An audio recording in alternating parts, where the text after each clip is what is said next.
Halo semuanya, perkenalkan nama saya Sania Nuban dengan NIM 2306040020.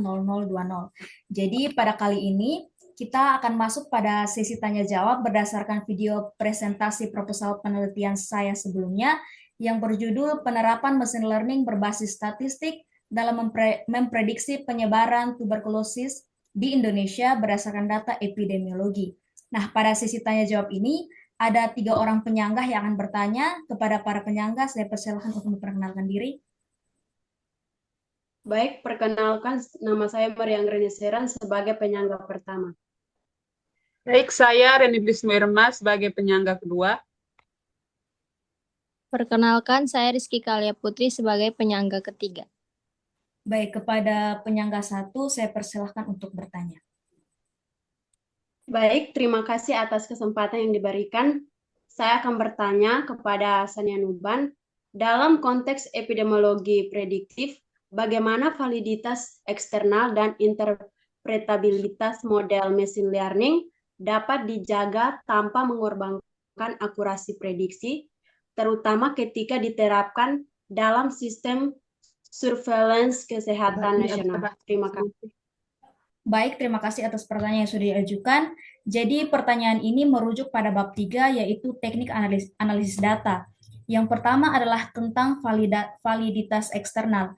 Jadi validitas eksternal yang dimaksud berarti model yang akan dibuat itu tetap akurat ketika digunakan di luar data latih seperti pada populasi berbeda, wilayah beda, atau waktu yang berbeda. Jadi cara menjaganya agar tetap akurat adalah yang pertama, saya akan menggunakan data dari berbagai provinsi atau kabupaten. Yang kedua, saya akan melakukan pelatihan model pada data representatif nasional. Dan yang ketiga adalah simulasi temporal.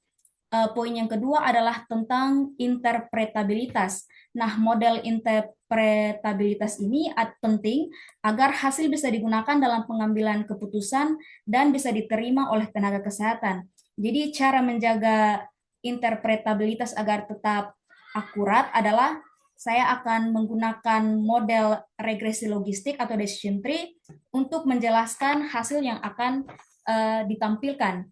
Yang berikutnya adalah membuat visualisasi berbasis data kesehatan.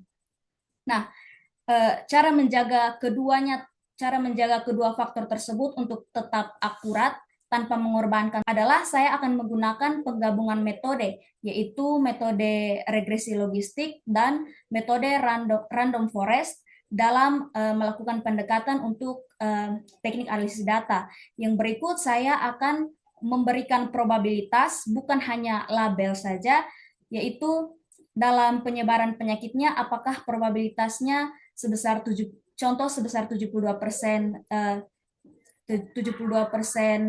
terinfeksi atau tertular. Jadi kesimpulan dari pertanyaan ini adalah saya akan menggunakan data representatif, melakukan validasi ketat, dan menggunakan penggabungan metode yang akan menunjukkan akurasi dari model yang akan saya bangun tanpa mengorbankan validitas eksternal dan interpretabilitas. Apakah jawaban yang saya berikan pas atau mungkin ada kurang?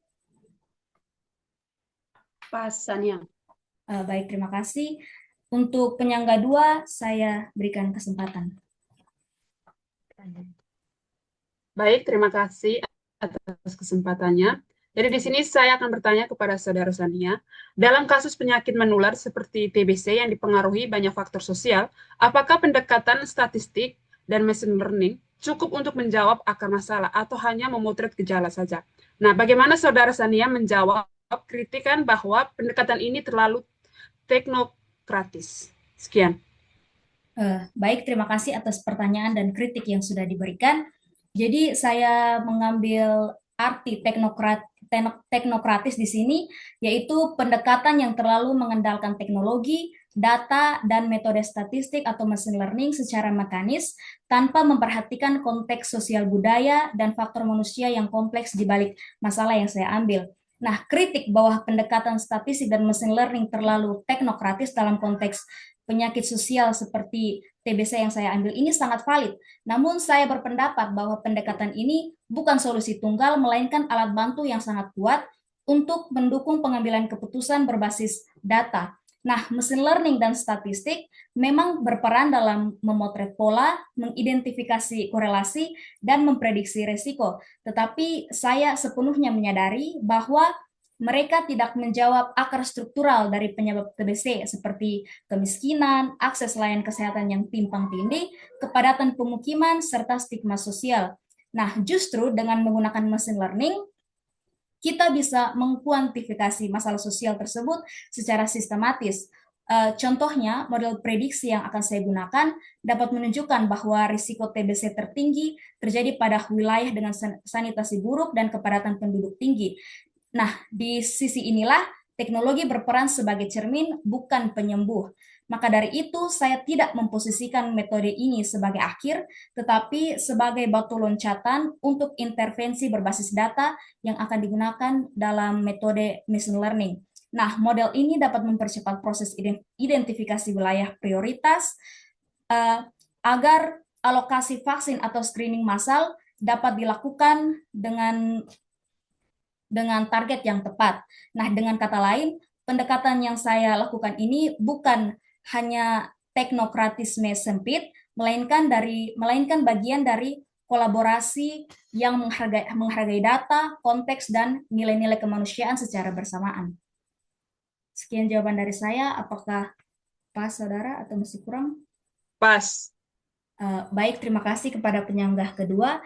Yang berikutnya adalah penyanggah ketiga, yaitu saudara Fitri. Baik, terima kasih atas kesempatan yang telah diberikan. Selanjutnya, saya ingin bertanya kepada Saudari Sania, bagaimana variabel imunologis dapat dimasukkan sebagai faktor dalam model prediksi penyebaran tuberkulosis dengan menggunakan machine learning? Sekian. Baik, terima kasih atas pertanyaan yang sudah diberikan. Jadi pertanyaan yang saudara ajukan ini merujuk pada bab 3 metodologi penelitian tentang variabel penelitian yang saya akan gunakan, yaitu variabel imunologis. Jadi variabel imunologis dapat dimasukkan sebagai variabel dengan memasukkannya dalam bagian fitur atau input dalam model machine learning dengan merepresentasikannya dalam bentuk numerik atau angka, atau saya nanti juga bisa mengkolaborasikannya dengan menggunakan dalam bentuk kategorikal. Nah, hubungan dengan penelitian yang saya akan lakukan dengan variabel imunologis ini merupakan salah satu faktor penting dalam penyebaran TBC karena daya tahan tubuh sangat menentukan apakah seseorang dapat terpapar bakteri dan menjadi terinfeksi atau tidak. Dalam penelitian yang saya lakukan ini, variabel imunologis menjadi bagian dari variabel independen atau fitur yang akan digunakan untuk membangun model prediksi menggunakan machine learning. Nah, dengan memasukkan variabel imunologis, maka model yang akan saya gunakan ini akan lebih akurat dan relevan secara medis, karena mempertimbangkan salah satu aspek paling krusial dalam kerentanan terhadap TBC. Jadi, cara, seperti yang sudah saya katakan sebelumnya, cara agar variabel imunologis dapat dimasukkan ke dalam model secara efektif adalah dengan menginputnya dalam bentuk numerik atau angka atau dalam bentuk kategori. Apakah jawaban yang saya berikan sudah pas atau masih kurang? Pas. Baik, kalau begitu terima kasih banyak kepada para penyanggah yang sudah bertanya kepada saya. Sekian dan terima kasih.